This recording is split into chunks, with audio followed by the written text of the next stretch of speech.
অনেক দিন আমার পেজে কোনো ভিডিও দেওয়া হয় না, ভিডিও মেক করা হয় না। তো আমি ভাবলাম আজকে একটা চা দিয়ে আবার নতুন করে ভিডিও শুরু করি।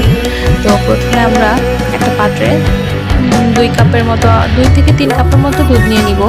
এরপর সাদা এলাচ আর দারচিনি একটু থেতো করে এটা দিয়ে দিব। আর যার যেমন যেই ফ্লেভারটা পছন্দ হয়, কি অনেকে লং দেয়, অনেকে তেজপাতা দেয়। আমার এই সাদা এলাচ আর দারচিনি ফ্লেভারটা অনেকটা ভালো লাগে, এই জন্য আমি এটা দিয়ে বেশি চা বানাই। আমার কাছে মানে ফ্লেভারটা, স্মেলটা অনেক বেশি ভালো লাগে।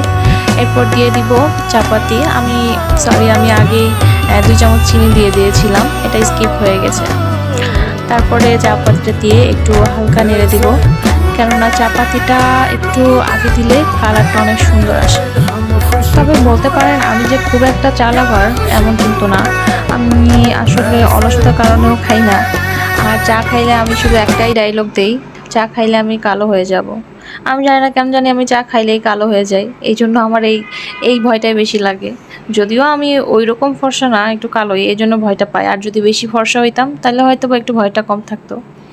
আচ্ছা, যাই হোক, এই ফুলটা নিয়েছিলাম, ফুলপট্টি গিয়েছিলাম। ওখানে আসলে দেওয়ার মতো কেউ ছিল না। মনে চাচ্ছিল যে আমি একটা ফুল নেই, আসলে কি করব, দেওয়ার মতো তো কেউ নাই, এই জন্য নিজে কিনে নিজেকেই গিফট করলাম আর কি। যাই হোক, এর মধ্যে চাটা দেখেন মাশাআল্লাহ এত সুন্দর কালার আসছে। চাটা প্রায় শেষ। তো আমি ভাবতেছি চাটা একটু ফুলের সঙ্গে ডেকোরেশন করব, বা আমার ভালো লাগবে আর কি।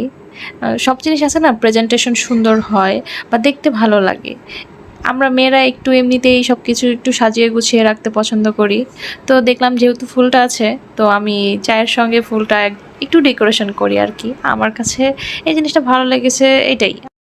এক্সট্রা কোনো কারণ ছিল না, এই জন্যই আর কি। অনেকে অনেক কিছু ভাবে, তাই ক্লিয়ার করলাম। তবে যাই বলেন, এই সিম্পল একটু প্রেজেন্টেশন কিন্তু অটোমেটিক কারো মন ভালো করে দেওয়ার মতো। আরও অনেক ভালো ভালো ভিডিও মেক করে যারা, হয়তো আমার এই ভিডিওটা তেমন কিছুই না, তবে আমার কাছে ভালো লেগেছে।